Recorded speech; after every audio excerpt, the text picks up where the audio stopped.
Tell me, what is it you plan to do with your one wild and precious life? The American poet Mary Oliver famously ends her poem, The Summer Day, with this question. Oliver, who would have turned 90 this coming week, is known for noticing and drawing her reader into the smallest details of nature and infusing her poetry with her faith. The Summer Day starts with the question, who made the world? And then examines a grasshopper in minute detail before confessing, I don't know exactly what a prayer is. And she concludes with, tell me, what else should I have done? Doesn't everything die at last and too soon? Tell me what it is you plan to do with your one wild and precious life.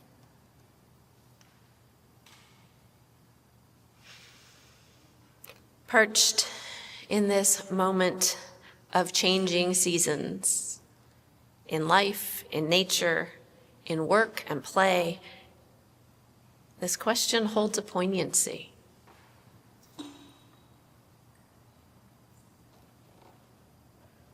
Jesus asks it a different way. Will you be my disciple? Except Jesus asks it with a lot of drama. Will you hate your family? Will you hate life itself? Will you give up all your possessions? Carry a cross? I mean, it's pretty dramatic. But for a little context, he has been preaching to the crowds for several chapters. And hyperbole is a teaching style of his day that gets people to pay attention. It certainly gets our attention. But we cannot dismiss the weight of his message as only hyperbole. He invites us to look at ourselves, our lives, and who we want to be as followers of the one God who comes to bring healing and justice to all people and all creation. Considering who we want to be seems timely on this first Sunday in September as we are gathering to celebrate our return to our fall rhythms of life. Choir, backpack blessings, and blessings for all the people who carry them. Praying for peace in our world and God's guidance in our lives, beginning our season of noticing God's good creation. This moment of shifting gears, of resetting our attention. It's a good time to consider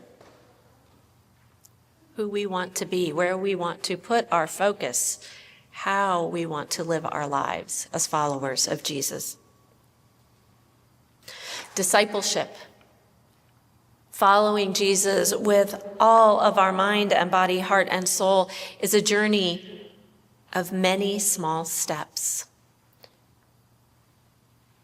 When we tell our stories of our faith journey, very few of us will describe discipleship as dramatically as Jesus names it in today's gospel. And that's okay. Every one of us is on a faith journey, a transformation into the image of Christ that begins at our baptisms and continues until our last breath.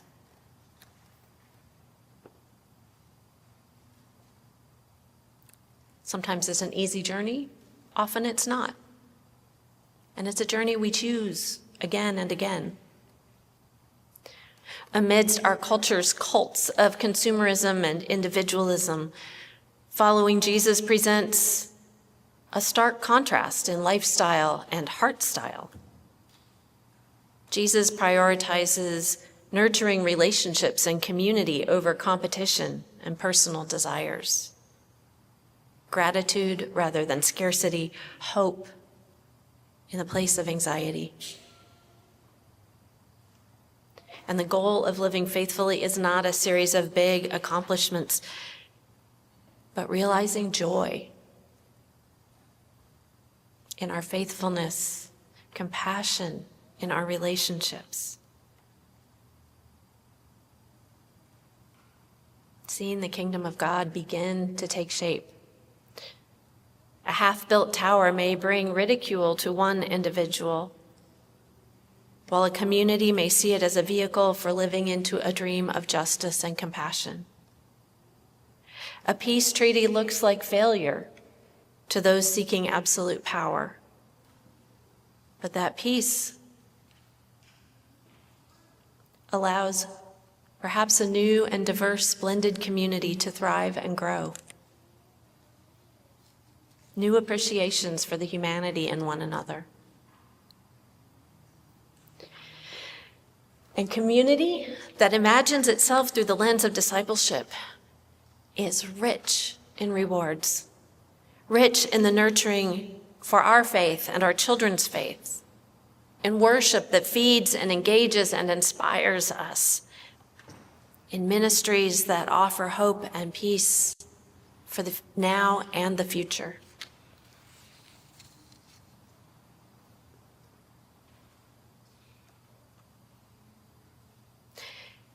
Jesus comes to save the whole world, every one of us, not just those of us who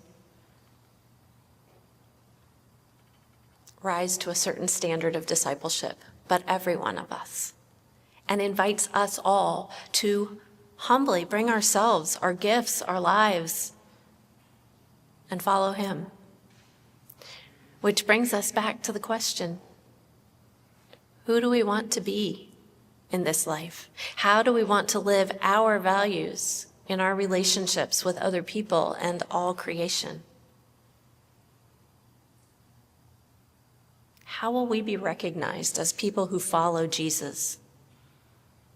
That teacher who ate with everyone,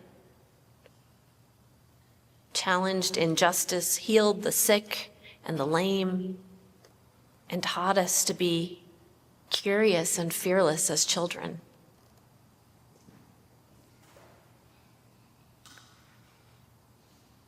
Jesus' invitation in the gospel today is to stop sidelining God and to put God first, to choose those values as who we want to be, not in one spectacular leap, but as a long-term passion for Jesus. It won't be an easy journey because following God can be risky.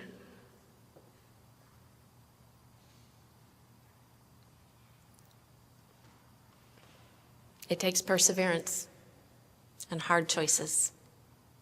But the promise of setting our desires on discipleship outweigh the costs. It will be worth it.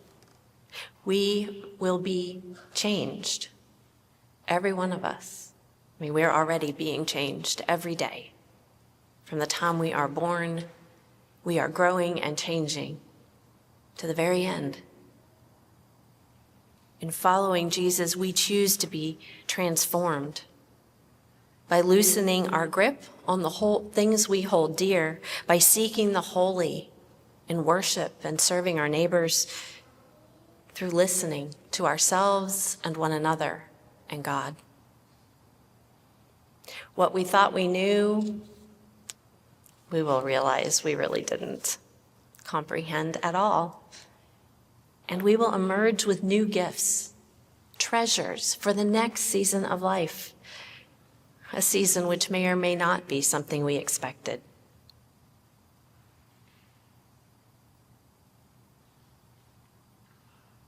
Following Jesus invites us to be part of something bigger than ourselves, a community where we bring our best abilities, where we join together to learn and dream and work toward living fully into all that Jesus offers. And so as we stand on this threshold of a season,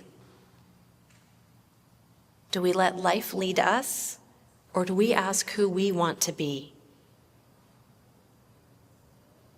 When will be the right time to prioritize living and learning and living our faith? Why not now?